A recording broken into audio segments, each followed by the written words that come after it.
Si mes calculs sont exacts, lorsque ce petit bolide atteindra 88 miles à l'heure, attends-toi à voir quelque chose qui décoiffe. À l'heure du goûter, on écoute le Magal West sur Westrack Radio. Interview, rubrique, micro-trottoir et musique sur Westrack. Nom de Zeus! Nom de Zeus, nous voilà déjà arrivés le 1er avril, premier jour du mois. Et non, c'est pas une blague, ne vous inquiétez pas, je ne me prendrai pas au jeu des blagues ici sur Westrack. Il n'y en aura pas dans cette émission, puisqu'on est parti pour 1 heure d'information pure et dure, sans blague, mais surtout 100% cinéma et séries, puisque c'est l'objectif de ces émissions du mercredi. Vous parlez des sorties ciné, et il y en a pas mal, et puis les plateformes de streaming aussi. Alors, on va parler du mariage de Zendaya et Robert Pattinson dans le film The Drama, Super Mario Galaxy le film et Compostelle. Côté série, X-Files sort un reboot, le teaser de la série HBO Harry Potter vient d'être dévoilé et puis on parle d'une nouvelle plateforme de streaming, je n'en dis pas plus. Avant tout ça, on aura l'occasion de découvrir avec Lucille l'audio-guide de l'exposition de l'artiste KLR au Tetris. Margot nous propose aussi un témoignage touchant de l'association La Touline, un dispositif qui aide les jeunes sortant de l'aide sociale à l'enfance, l'ASE, et puis entre deux, de la musique, avec notamment Sarab, notre découverte Ferrarock. Avant ça, on part du côté de notre météo, et spoiler, elle est toujours nuageuse.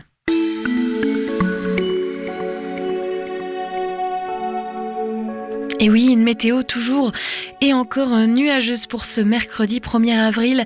Actuellement, il fait 12 degrés. Le ressenti est fixé à 11, avec donc un ciel nuageux, mais aucun risque de pluie. Les rafales de vent sont tournées vers le nord-ouest et dépassent les 30 km/h. Ce soir, il fera 9 degrés, ressenti 8, avec de nombreux nuages, mais aussi quelques belles éclaircies. Pour votre journée de demain, jeudi, en tout cas, il n'y aura pas de soleil. On va avoir du mal à le trouver, avec en matinée un ciel brumeux. Il fera 8 degrés, ressenti 6, visibilité réduite dans la matinée, risque de plus de 30%. Le vent se tourne vers l'ouest et ne dépasse pas les 20 km/h. Dans l'après-midi, il fera 11 degrés, ressenti 12, avec un ciel très nuageux à couvert, risque de pluie 30% et toujours ces rafales de vent tournées vers le nord-ouest, cette fois-ci plus de 35 km/h. En soirée, il fera 8 degrés, ressenti 6.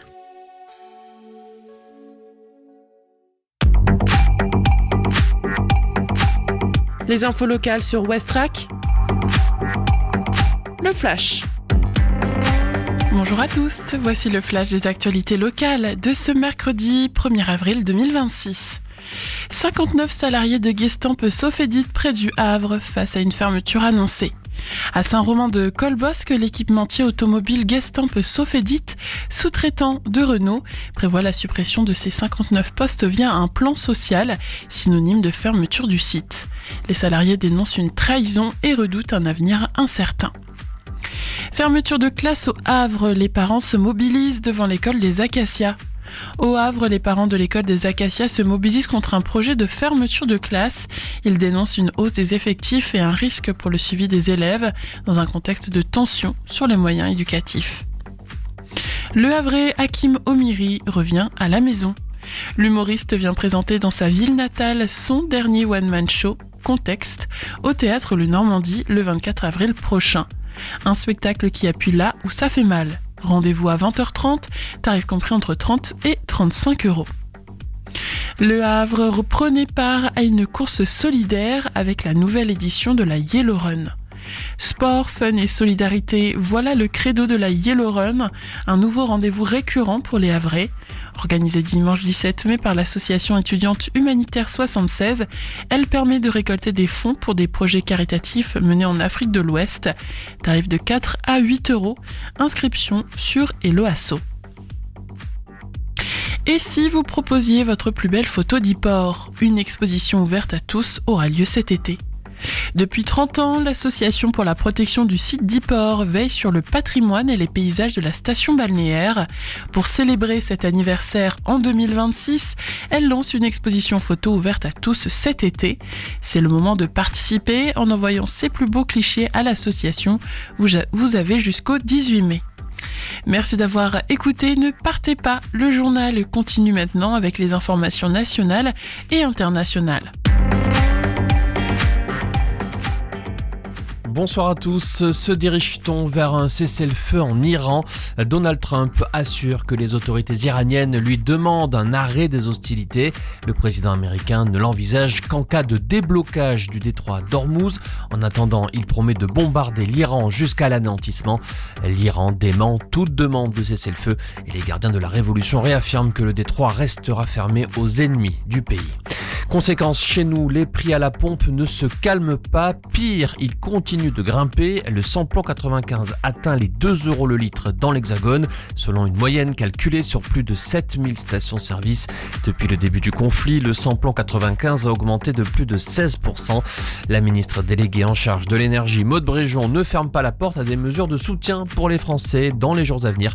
Elle reconnaît que la France est dans une situation d'immense vulnérabilité. Un rappel massif pour Stellantis. Le groupe automobile rappelle 700 000 véhicules, dont plus de 200 000 en France. Chez nous, plus de la moitié des véhicules concernés sont de marque Peugeot, fabriqués de 2023 à 2026. Stellantis met en garde contre un risque d'incendie. De nouveaux éléments dans l'affaire Cédric Prison, ce Français accusé du meurtre de sa compagne et de son ex-femme au Portugal. Selon le rapport d'autopsie, les 2 victimes ont été tuées par asphyxie. Leurs corps ont été retrouvés enterrés dans un lieu isolé à une centaine de kilomètres du lieu de l'interpellation. Cédric Prison aurait avoué les meurtres mais nié toute préméditation. Ses 2 enfants seront remis aux autorités françaises demain. Des chocolats de Pâques toujours plus chers, c'est ce que nous apprend l'UFC Que Choisir à quelques jours de la chasse aux œufs. Selon l'association de consommateurs, les prix des chocolats ont augmenté de 4% par rapport à l'an dernier. Et pire, la hausse sur 4 ans est de 36%. Et puis, dernier jour pour les futurs bacheliers sur Parcoursup. Ils ont jusqu'à ce soir minuit pour envoyer leur dossier complet et confirmer leurs vœux d'orientation. Les premières réponses sont attendues début juin. Voilà pour l'info, excellente fin d'après-midi. Des idées sorties pour cette semaine ou ce week-end pour te culturer sur Westrack Radio. Ce soir, vous avez de quoi faire au cinéma et je vais vous annoncer le programme tout à l'heure. Mais si vous avez envie de sorties culturelles et c'est tout à votre honneur, ce soir à 18h, vous retrouvez Ce répondeur ne prend pas de message au MUMA du Havre. C'est donc un spectacle, plus d'informations et billetterie directement sur le site du MUMA. Vous avez aussi au Volcan notre spectacle L'affaire Lettres. C'est une programmation sur 3 jours d'ailleurs de Mathilde Vergance et Samuel Hercule de la compagnie La Cordonnerie. C'est à partir de 19h. Et puis autre soirée, vous avez David Hallyday à Rouen, au Zénith de Rouen à partir de 20h. Concert encore possible de réservation sur leur site. Westrack et la Fédération des radios associatives Musiques Actuelles, la Ferrarock, vous partagent la découverte musicale du jour.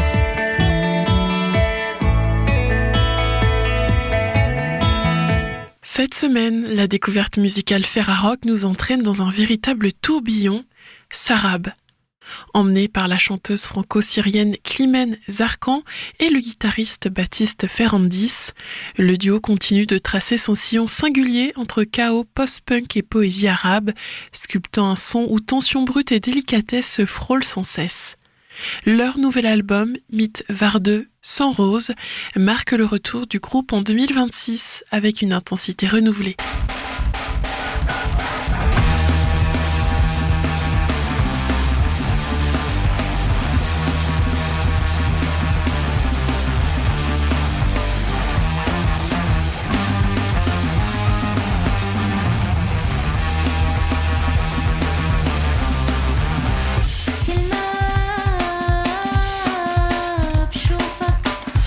روحي بتحوشك وبتهدى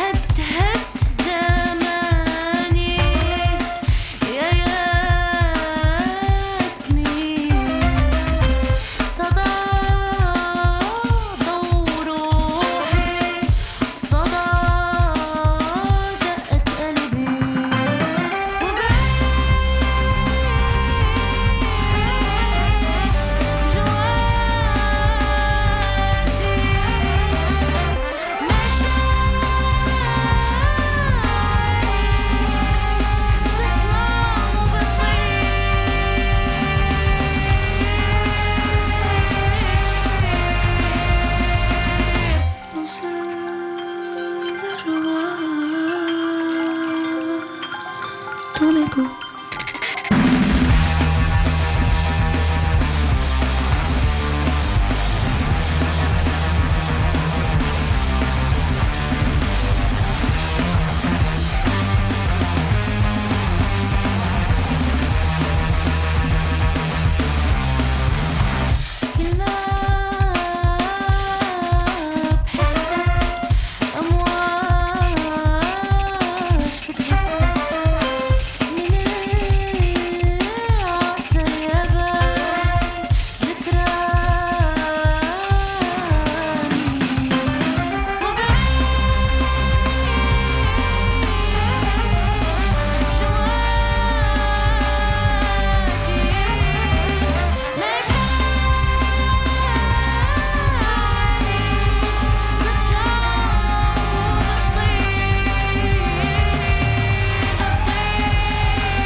À l'écoute, Sarab déploie une odyssée musicale viscérale. Des vagues de rock frontal, des éclats techno et des textes profondément engagés qui résonnent comme des hommages intimes aux victimes de la guerre.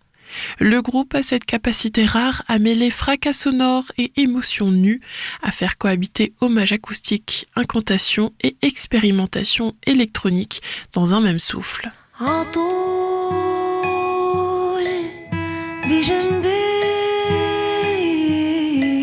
صوركن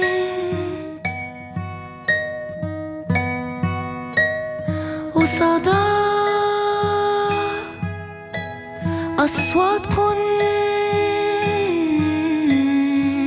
البعيدة عم تسرح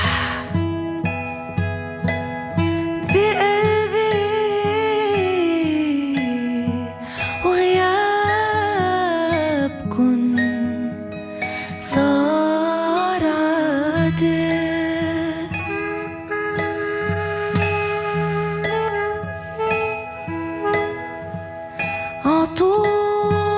عطول خوفي ساكن بين الكلمة والكلمة وبالأيام اللي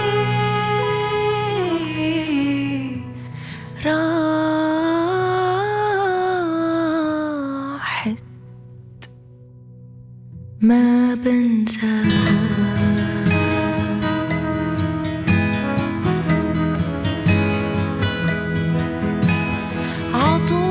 عطول بجنبي صوركن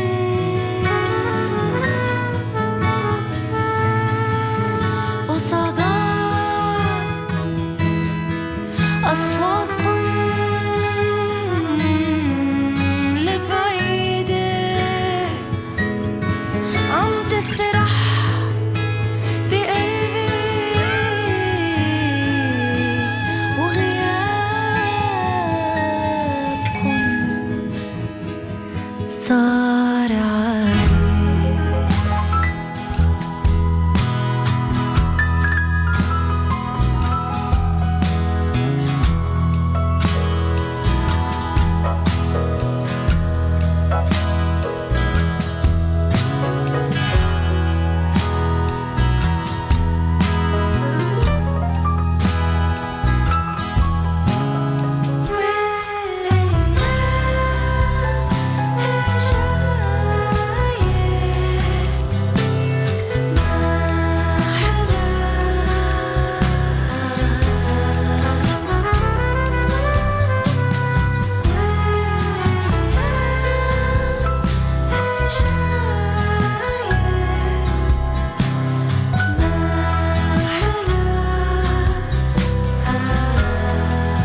Sur scène, Sarab devient presque une créature mythique. La voix incantatoire de Climène, les synthés analogiques et les rythmes en tension permanente façonnent un live électrique, taillé pour la trance.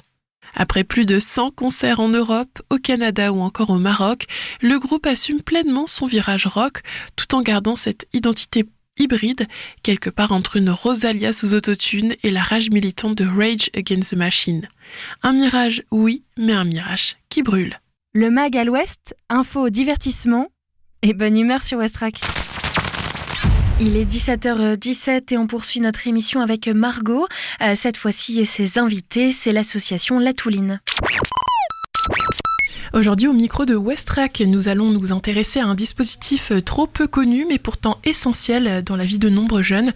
Il s'agit de la Touline, un dispositif créé par Apprentis d'Auteuil.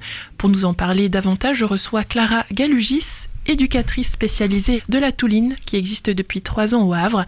Elle est accompagnée de plusieurs bénéficiaires qui nous évoqueront leur parcours un peu plus tard dans l'interview. Bonjour Clara. Bonjour Margot. Tout d'abord, est-ce que tu pourrais nous expliquer ce qu'est la Touline et à qui s'adresse ce dispositif ? Donc la Touline, c'est un dispositif qui a été créé suite à la loi Taquet, puisqu'en fait, il a été prouvé que les jeunes qui sortent de l'aide sociale à l'enfance sont les plus enclins à être à la rue. Donc la Touline, c'est un dispositif qui s'adresse aux jeunes majeurs de 18 à 25 ans qui ont eu à un moment donné dans leur vie un placement aide sociale à l'enfance. Donc le but de la Touline, c'est de poursuivre l'étayage éducatif des jeunes une fois que la prise en charge ASE est terminée. En fait, ce sont des jeunes qui ont été placés des fois de nombreuses années, des fois depuis même la pouponnière, et qui ont toujours connu le parcours de placement. Et à 18 ans, quand tout s'arrête, eh bien des fois, tout ce qui a été enclenché dans les années précédentes se casse un peu la figure parce que on est un peu jeté dans le grand bain seul, et ça met en péril le travail de nombreuses années qui a été mené par le jeune avec ses éducateurs et ses parents concernant sa scolarité, son insertion professionnelle, son accession à un logement, la santé, enfin tout ce qu'on peut avoir dans la vie de jeune adulte. Oui, parce que concrètement, qu'est-ce qui peut se passer quand un jeune sort de l'ASE et du coup à 18 ans, il voit que sa prise en charge s'arrête d'un coup ? Ça peut être vraiment violent et assez perturbant. Ça peut être violent parce que si nos jeunes ils sont placés, c'est qu'ils ne peuvent pas trop compter sur leur famille aussi. Donc il faut aussi qu'ils puissent s'appuyer sur des personnes de confiance. Et à 18 ans, effectivement, quand la prise en charge s'arrête, on ne sait plus. Les jeunes ne savent plus vraiment vers qui se tourner. Donc l'intérêt de la Touline, c'est de continuer encore de donner la main à ces jeunes-là pendant le temps qu'ils ont encore besoin. Parce que finalement, on est peut-être majeur à 18 ans, mais 18 ans, on est grand, mais on est encore petit. La maturité, elle arrive quand même vers 25 ans. Et les jeunes, ils ont encore besoin de cet étayage. Et la sortie d'ASE, ça bouscule aussi, ça bouscule les jeunes...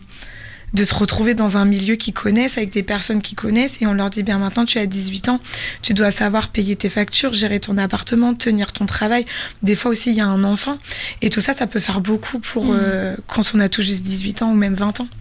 Et quand un jeune donc sortant d'ASE, d'aide sociale à l'enfance, veut rentrer à la Touline, comment ça se passe ? Et quelles sont les différences entre la Touline et l'aide sociale à l'enfance qu'on peut retrouver par exemple ? Alors, pour revenir à la Touline, vraiment, on n'a que deux critères. C'est vraiment avoir entre 18 et 25 ans et avoir eu un placement ASE à un moment donné de sa vie. Pour venir, c'est très simple. Il y a notre numéro de téléphone où ils peuvent passer et on s'inscrit tout simplement lors d'un rendez-vous. Alors, la différence avec l'aide sociale à l'enfance, c'est tout simplement que nous, on n'est pas mandaté. C'est-à-dire qu'un jeune, quand il est placé, c'est un placement par le juge et c'est un contrat en fait. Le jeune, il doit honorer certains points et le foyer, les éducateurs aussi. Nous là, à la Touline, le principe c'est la libre adhésion. C'est-à-dire que les jeunes, ils viennent quand ils ont envie et ils repartent quand ils ont envie. Ils peuvent venir tous les jours ou ils peuvent venir qu'une fois par an. C'est pas grave, on est là pour eux. On est ouvert de 9h à 20h quasiment tous les jours et en fait c'est leur lieu à eux et ils viennent vraiment quand ils ont envie. C'est ça la différence. Quels obstacles les jeunes peuvent rencontrer justement quand ils sont dans ce moment de transition vers l'âge adulte, en sortant de l'ASE, en allant plus loin, jusqu'à 25 ans, comme tu l'as dit. Quels obstacles ils peuvent rencontrer s'ils sont tout seuls, justement, sans réseau, sans famille ? Eh bien déjà, au niveau des ressources financières, souvent c'est pas encore stabilisé. Les ressources, elles sont justes, donc on peut vite tomber dans la précarité quand on a un appartement, ou même là, on a vu qu'avec l'inflation, nos jeunes, ils étaient de plus en plus dans une précarité. Bien souvent aussi, la scolarité, elle n'est pas encore achevée. Pour nos jeunes qui sont étrangers, parce que c'est vrai qu'on a beaucoup de jeunes qui arrivent de l'étranger, le titre de séjour est pas encore prêt, donc ils sont sous récépissé. Pendant ce temps-là, ils n'ont pas tous leurs droits qui sont ouverts. Et du coup, est-ce que tu peux nous redire pourquoi, et rappuyer en fait, pourquoi est-ce que créer un accompagnement comme donc la Touline, c'est donc nécessaire pour ces jeunes-là ? Pour pas que une difficulté financière ponctuelle remette en question, par exemple, une scolarité ou un logement, parce qu'en fait, la rue, ça peut aller très très vite quand on est isolé comme ça. Et la Touline, c'est un dispositif qui propose une aide globale, c'est ça ? Est-ce que tu peux nous en parler davantage ? Tout à fait. Les jeunes, ils peuvent nous solliciter pour toute question, que ce soit administrative, donc la régularisation des étrangers, la CMU, la CPAM, on va faire les impôts, tout ce qui est le droit commun. Ils peuvent aussi venir nous voir pour des questions de santé, des questions de logement, l'insertion scolaire, professionnelle, la parentalité également. En fait, il faut savoir que nous, à la Touline, on est un peu comme une boîte à outils, un peu comme un médecin généraliste. On a un peu des connaissances dans tous les domaines, mais on s'appuie sur un réseau partenarial très solide pour orienter les jeunes pour le problème où vraiment il a besoin. Par exemple, on va connaître un peu le droit au logement, mais si le jeune il peut rencontrer un problème avec son propriétaire, on l'orientera directement vers la DIL, qui est un service, une agence spécialisée dans le droit au logement. Et puis aussi, la Touline, en soi, c'est aussi un accompagnement humain, un accompagnement relationnel. C'est pas juste quelque chose d'administratif. Vous apportez vraiment quelque chose de rassurant pour ces jeunes qui sont sortis de l'ASE. Tout à fait, on crée un lien de confiance avec nos jeunes. J'ai la chance d'être aux apprentis d'Auteuil depuis 8 ans, et c'est vrai que du coup, j'accompagne encore des jeunes que j'avais lorsqu'ils étaient placés mineurs, donc depuis 2018. Et je pense aussi que pour eux, c'est rassurant de retrouver un visage connu. Ouais, bien sûr. Est-ce que chaque jeune a un accompagnement personnalisé selon leurs besoins ? Oui. Et toi, tu en accompagnes combien au Havre Alors, actuellement, on en accompagne 194. Et on fait effectivement que de l'individuel. Après, il nous arrive de faire des ateliers en collectif sur des thématiques qu'on trouve redondantes chez nos jeunes. Par exemple, on peut faire des ateliers sur le droit du travail, sur la vie affective, on a aussi beaucoup parlé de santé mentale, le sommeil, la nutrition, on a fait l'interculturalité. D'accord. Et du coup, les jeunes, ils peuvent être accompagnés combien de temps ? C'est jusqu'à leurs 25 ans ? Il y a une période de... Ils ont le droit à 3 ans. D'accord. Et pourquoi c'est 3 ans ? Pourquoi 3 ans ? C'est parce qu'il faut qu'il y ait de la place pour du monde après, peut-être ? C'est ça. D'accord. Est-ce que toi, tu as remarqué certains freins, par exemple des freins financiers, trop de demandes d'accompagnement par rapport à ce que vous pouvez faire, etc. On est très sollicité pour des inscriptions, donc c'est un réel besoin que les jeunes ont de venir nous voir. En plus, on peut avoir des accès privilégiés à la sous-préfecture, avec la CPM, etc. Et ça solutionne bien des problèmes pour nos jeunes.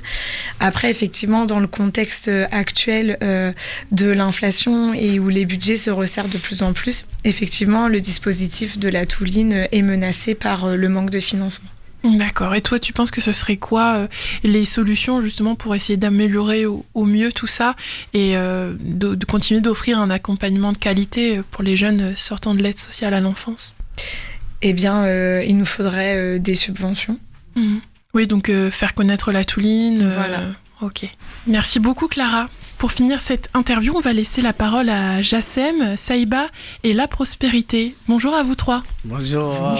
Si vous le souhaitez, bien sûr, est-ce que vous pouvez commencer par nous parler de votre parcours ? Par exemple, comment ça s'est passé votre placement et aussi comment est-ce que vous avez vécu cette sortie de la protection de l'enfance ? Je m'appelle Prospérité. Mon parcours, là, ça fait déjà 10 ans que je suis en France, bientôt 11 ans. Je suis arrivée à l'âge des 14 ans et demi. Je suis restée au foyer, normalement avec l'ASE, parce que c'est eux qui prennent la décision. Normalement, ce n'est pas le foyer qui prenne la décision, c'est l'ASE. Donc, c'est eux qui ont pris la décision que je puisse rester jusqu'à ma majorité, jusqu'à 18 ans. Et c'était compliqué lorsque j'ai eu mes 18 ans. Normalement, à 18 ans, comme Clara vient de dire, on n'est pas encore vraiment responsable et on a aussi des choses qu'on a vécues encore. Et aussi, il y a aussi des personnes, par exemple, moi, j'étais tellement attachée avec mes éducatrices parce qu'ils étaient tellement cool avec moi, ils étaient gentils. Et du coup, cette séparation, déjà, tu te retrouves un peu, tu dis, un peu comme dans les désastres, désolé de dire ça. Tu dis, voilà, par exemple, pour les mineurs aussi isolés, comme nous, on n'a pas de famille, on n'a que des amis.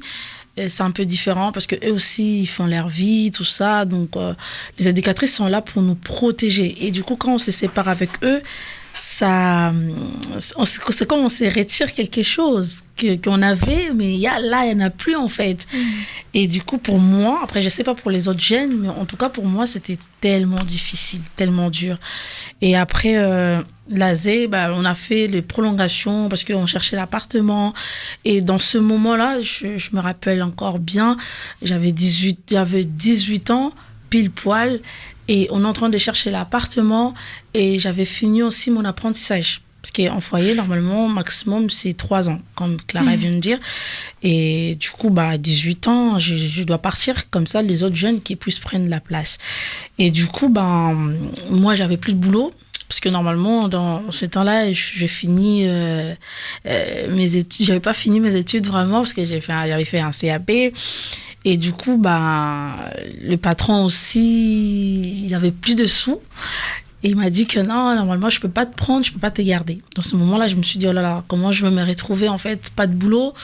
Et j'avais un peu des économies qu'on avait fait. Que j'avais fait quand j'avais fait mon apprentissage. Parce que j'ai commencé mon apprentissage à l'âge de 17 ans. Et du coup, dans ces temps-là, je faisais mes économies aussi des côtés. Et c'est ça, en fait, les économies, ça nous aide, en fait. Si on n'a pas des économies, du coup, on se retrouve, comment on va faire? Oui. Et du coup, j'avais, je vais dire quand même, j'avais 3000 et quelques dans mon compte. Et mes éducatrices, elles ont dit, il n'y a pas de souci, on va chercher un appartement, comme ça, dans ce temps-là aussi, tu cherches aussi le travail. Et du coup, j'avais trouvé un appartement en attendant que je trouve un nouveau travail. Mais en tout cas, c'était tellement dur pour moi. Moi, je trouve que 18 ans, ça fait tout juste. Ouais, c'est juste. Trop jeune, quoi. Ouais, trop jeune. Pour moi, après, on peut rester même 19 ans. Ou bien, par exemple, 20 ans, là, on est vraiment, c'est sans vraiment que non, on est en sécurité. Parce que moi, je me suis dit, qu'est-ce qui m'avait arrivé quand j'étais enfant? Je me suis dit, est-ce que ça va m'arriver encore? Parce que je me suis dit, je pensais comme il n'y avait plus mes protectrices, en fait. Parce qu'il y avait que les éducateurs à côté de moi. Toutes choses que je faisais avec eux. Maintenant, à 18 ans, je dois faire tout, toute seule. Et c'était vraiment, vraiment compliqué pour moi. Oui, parce que la marche entre, comme tu disais, l'accompagnement avec tes éducatrices, c'est le moment où tu te retrouves toute seule, elle était vraiment très haute. Et s'il n'y a pas assez de moments de transition, c'était trop rude, quoi. Oui. C'était tout ou rien d'un seul coup. Oui, c'est ça en fait. Parce qu'eux, ils sont là, en fait, ils nous donnent de la force un peu. Surtout pour nous, le jeune, vraiment, qui sont motivés comme nous. Moi, je peux dire que je suis toujours motivée, hein. Même si des choses, ça va pas, tout ça. Je sais qu'il y a des moments... Voilà, mais il y a des jeunes qui sont toujours motivés. Ils ont besoin que... Moi, je trouve que pour de jeunes qui sont motivés, les éducatrices, c'est mieux qu'ils accompagnent encore quelques temps. Parce que ça aussi, ça motive encore. Parce que ce que la personne a vécu, quand elle se retrouve toute seule, peut-être la peur vient, en fait. C'est ça, en fait, que je pourrais dire. Ouais, je comprends tout à fait. Et toi, du coup, Jassem, est-ce que tu veux parler de ton parcours à toi ? Je m'appelle Hamdi Jassem, j'ai 22 ans. Je suis arrivé en France 2020, à la fin 2020. Et je suis venu à l'âge de 7 ans. Et après, j'étais accompagné avec l'ASE jusqu'à mes 20 ans. Et voilà, après, comme elle a dit... la prospérité. La prospérité. Et du coup, on a vécu, je pense que c'est la même chose. Au début, c'est un peu difficile, mais après, quand on trouve les éducatrices derrière nous, ils sont derrière nous, ça donne la force pour trouver les choses qu'on a venu pour le faire ici en France plutôt. Et voilà, c'était très bien. Jusqu'à maintenant, moi, ça fait 6 ans ici en France avec eux. Si j'ai besoin de quelque chose, je peux demander à eux qui peut m'aider en fait. Et voilà. Mon parcours, ça a été un peu compliqué, mais je peux pas vous dire tout, mais je vais vous dire un minimum. Je suis parti de chez moi à la fin 2017 au Mali, parce que j'avais perdu mes 2 parents. J'étais chez ma tante maternelle, sauf que je ne m'attendais pas avec son mari après. Vu que j'étais pas bien là-bas, donc j'ai décidé de m'écarter. C'est en m'écartant que je me suis retrouvé ici. D'accord. Et du coup, au départ, tu étais avec l'ASE. Et ensuite, comment ça s'est passé, la sortie, quand tu as eu 18 ans et que tu es parti de l'ASE, justement ? Quand j'ai eu mes 18 ans, c'était compliqué pour sortir parce que pour avoir des logements et puis pour avoir du travail après mes 18 ans, c'était très très compliqué. Après, j'étais à l'IDEFI. l'IDEFI, c'est une association aussi qui fait partie de l'AG. Quand j'étais là-bas, j'ai atteint mes 18 ans là-bas plutôt. Après mes 18 ans, donc, ils m'ont laissé. Dès qu'ils m'ont laissé, donc, j'ai cherché un logement vite fait. Après, donc, j'ai trouvé un logement, donc, je me suis habité là-bas 2023. Jusqu'à maintenant, donc, je suis là-bas. Et c'est à travers eux que j'ai reconnu la Touline. Et qu'est-ce que vous direz que ça vous a apporté, la Touline ? La Touline, normalement, je le connais à travers Catherine. Parce que Catherine, elle travaillait au foyer Jean Bosco. Elle s'occupait de filles qui étaient déjà majeures, autonomes, pour la préparation de sortie du foyer. Du coup, je prenais le rendez-vous. Et en même temps aussi, si Catherine n'est pas là, donc je prends le rendez-vous avec Clara. Et du coup, ils sont là vraiment pour nous aider. Moi, je pourrais dire que vraiment merci Touline, parce que il y a des moments comme Clara, elle a dit, surtout pour le jeune étranger comme nous, il y a des problèmes parfois des renouvellements de titres de séjour. Moi, j'ai vie privée familiale. La préfecture voulait me retirer la vie privée familiale. Et là... Clara, elle m'a aidée, elle a contacté une avocate qui est forte, l'avocate. J'ai pris le rendez-vous avec l'avocate et tout était bien passé. Et j'ai gardé aujourd'hui mon titre de séjour vie privée familiale. Et du coup, si c'était pas la Touline, Donc, je pourrais dire que je pourrais pas connaître aussi qu'il y avait un avocat qui peut m'aider, toutes ces choses-là. Donc, c'est ça, en fait. La Toluine, ils sont là pour aider vraiment le jeune. Et voilà. Ouais. Ils sont là pour, comme le disait tout à l'heure Clara, comme une boîte à outils pour vous aider. Oui. Surtout mentalement aussi, parce que normalement, moi, il y avait des moments vraiment mentalement, j'étais pas bien. Et je me rappelle bien, le jour-là, je suis partie à Toluine, je pleurais et tout, je n'arrivais pas. Ils sont là vraiment en train de me calmer, que t'inquiète pas, ça ira. En fait, ils sont toujours positifs. Même s'ils voient que non, la personne, elle est négative, et ils restent pas dans l'idée de la personne. Et ils sont toujours positifs. C'est ça que j'aime bien avec la Toluine. Ouais. La Toluine, vous pousse vers le haut. Voilà, c'est ça. Et toi, du coup, Jassem, tu as découvert comment la Toluine, c'est quand tu es arrivé en France ? La Toluine, non, en fait, dès que je sortais de l'ASE à l'âge de 20 ans, j'ai gardé toujours le contact avec mes éducatrices. Toujours, je passe à dire bonjour.